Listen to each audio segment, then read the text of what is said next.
જય જલારામ. નમસ્કાર સાહેબ. નમસ્કાર. મહેશભાઈ ગણત્રા, જી. ડીસા રહું છું, શાંતિનગરમાં. તો આજે ભગવાનની કૃપાથી અહીંયા બોધગયામાં આવવાનું થયું. આપના સમાચાર મળ્યા એટલે મને એમ કે ચલો સાહેબના દર્શન કરી આવીએ અને આ સાહેબ જે સુંદર કાર્ય ભગવાન કરાવે છે એના વિશે સાહેબ જોડે થોડી માહિતી લઈએ. અહીં 1984થી નેત્રયજ્ઞો યોજાય છે ભણસાલી ટ્રસ્ટના માધ્યમથી. 1984માં અહીં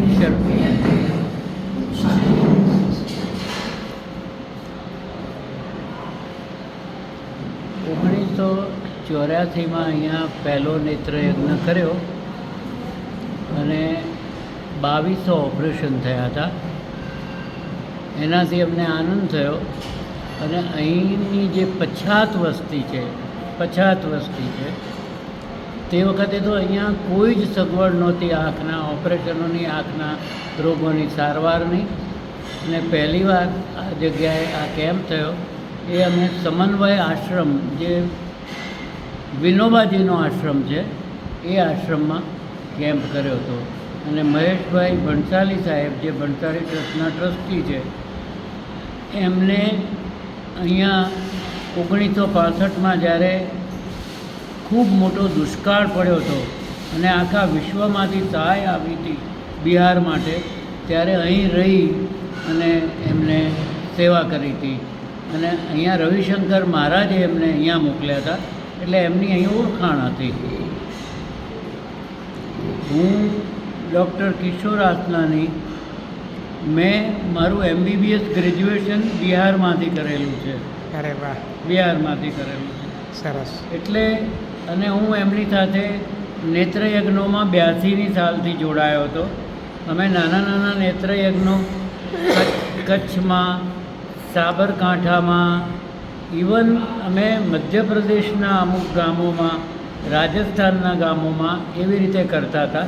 પણ એ બધા નેત્રયજ્ઞો 100-200 પેશન્ટોના થતા નાના નેત્રયજ્ઞો શનિ રવિમાં કરતા. એ પછી જ્યારે આ નેત્રયજ્ઞ કર્યો ત્યારે લાગ્યું કે ખરેખર અહીંયા જરૂર છે અને અહીંયા કોઈ સગવડ નથી. એટલે બીજા વર્ષે કર્યા તો 3800 થયા, ત્રીજા વર્ષે 6400 ઓપરેશન થયા. એનાથી પ્રેરાઈને અમે અહીંયા પોતાની હોસ્પિટલ પણ બનાવી આશ્રમની અંદર, અને આશ્રમના મહેશભાઈ ટ્રસ્ટી પણ બન્યા. બીજા પણ અમારા જે મેનેજર છે એને પણ એ લોકોએ ટ્રસ્ટી બનાવ્યા, જેથી કરીને અમને ત્યાં મોટી હોસ્પિટલ બનાવવા દીધી. અને અમે અત્યારે એવું છે કે છેલ્લા કેટલાક વર્ષોથી 40,000થી લઈને 60-70,000 સુધી સર્જરી એક વર્ષમાં કરીએ છીએ. ઓપરેશનો એક વર્ષમાં અહીંયા થાય છે. અત્યાર સુધી 84થી લઈને આ 2026ની સાલ ચાલે છે ત્યાં સુધી મેં 91 વિઝિટ અહીંયા કરી છે. ખૂબ સરસ. આ વર્ષની પણ આ ત્રીજી વિઝિટ છે. સદભાગ્યે મને મારા જીવનના 4 વર્ષો અહીંયા રહેવાનો ચાન્સ મળ્યો, કામ કરવાનો ચાન્સ મળ્યો. એ બદલ હું બાપાનો અને ઈશ્વરનો ખૂબ ઉપકાર માનું છું. અને ખબર નથી કેટલા વર્ષ કામ કરીશ. એવી એક ઈચ્છા કરી કે 100 વખત આવવાનું થાય તો આનંદ થશે, અને નહીં તો કશો વાંધો નહીં, ઈશ્વરની જે ઈચ્છા હશે એ પ્રમાણે થશે. આજે ભાઈઓ અને બહેનો અહીંયા આવ્યા એટલે ખૂબ જ આનંદ થયો કે આપણા ગામના, આપણી જ્ઞાતિના અને વળી સાથે કામ કરનારા, હું જલારામ મંદિર ડીસામાં ટ્રસ્ટી છું, એટલે એ હિસાબે લગભગ બધાની સાથે ઓળખાણ હોય, બધા મળતા હોય, એટલે એ હિસાબે એ લોકોને થયું કે ચાલો મળીએ, એટલે બધા મળ્યા છે. ખૂબ જ આનંદ થયો છે અને એ લોકો પણ અહીંયા બધું જોઈને રાજી થયા છે, એમનો રાજીપો વ્યક્ત કરે છે. એ એમની મોટાઈ છે.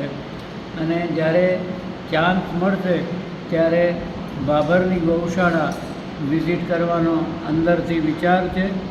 અને અહીંયા અત્યાર સુધીમાં અમે લગભગ 12 લાખ ઓપરેશન કર્યા છે. ખૂબ સરસ. આ વર્ષે પણ 40,000 ઓપરેશન પૂરા થઈ ગયા છે અને હજુ 10-15,000 થશે એવી આશા છે. ઈશ્વર અમને સહાય કરે. જોઈશું કે કેટલી સેવા થઈ શકે છે. ભલે મને લાગે છે કે આ પૂરતું છે. અમે આફ્રિકામાં 10 વર્ષ ગયા છીએ અને ત્યાં પણ 6 કેમ્પ મેં કર્યા છે. એવા ખરાબ વિસ્તારમાં છે જ્યાં એટલી બધી ગરીબી છે કે એક નાના દેશમાં જ્યાં અમે કામ કરતા હતા ત્યાં એક પણ આખા દેશમાં આંખના ડૉક્ટર જ નહોતા. એટલે એવા દેશમાં અમે કામ કર્યું. નાના બાળકો જે જન્મથી અંધ હતા એમના પણ હું પહેલાં બાળકોના જ ઓપરેશન કરતો, એટલે ત્યાં પણ અમે ઘણા ઓપરેશન કર્યા. મેં શ્રીલંકામાં પણ 3 કેમ્પ કરેલા છે અને ભારતના 10 સ્ટેટમાં કામ કર્યું છે, જેમાં આસામ ને ઉત્તરાખંડ ને યુપી, MP, ઓરિસ્સા, રાજસ્થાન, એટલે એવી કન્ટ્રી આવી જાય છે, એવા સ્ટેટ્સ આવી જાય છે જેમાં 1.5 લાખ સર્જરી આપણે કરી છે. ઈશ્વર શક્તિ આપશે ત્યાં સુધી કામ કરતા રહીશું. બાકી તો પછી જય જલારામ છે. આભાર. અસ્તુ. ખૂબ ખૂબ આભાર સાહેબ આપનો. ખરેખર આપ ધન્યવાદને પાત્ર છો. આટલું સુંદર કાર્ય કરો છો અને સાહેબ તમે 100 વખત નહીં પણ 108 વખત આવશો એવી અમે જલારામ બાપાને પ્રાર્થના કરીએ છીએ. આભાર. કે સાહેબ 108 વખત અહીંયા આવે એવી પ્રાર્થના કરીએ છીએ. અને ખરેખર આટલું સુંદર કાર્ય કરો છો સાહેબ.